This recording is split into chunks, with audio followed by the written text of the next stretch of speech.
पांचों पांडव एवं द्रौपदी जंगल में छुपने का स्थान ढूंढ रहे थे।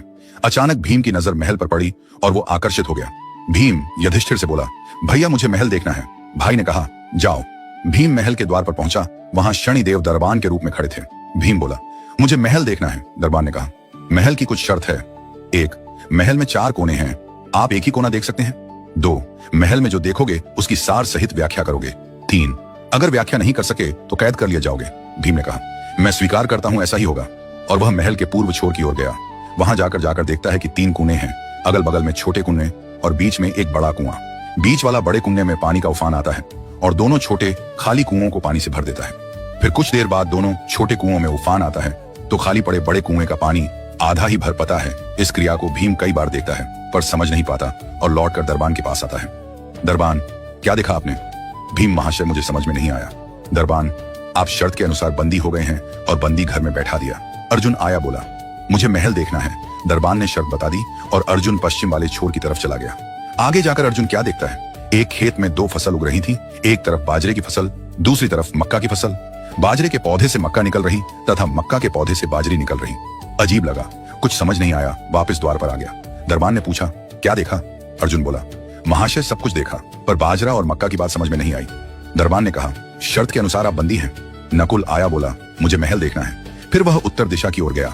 वहां उसने देखा कि बहुत सारी सफेद गायें जब उनको भूख लगती है तो अपनी छोटी बच्चियों का दूध पीती है।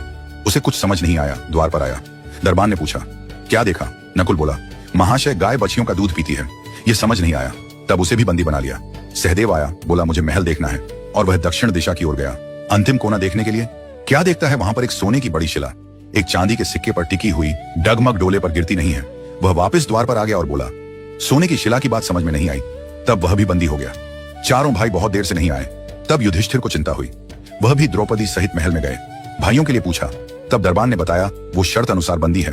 युधिष्ठिर बोला, भीम तुमने क्या देखा? भीम ने कुणई के बारे में बताया।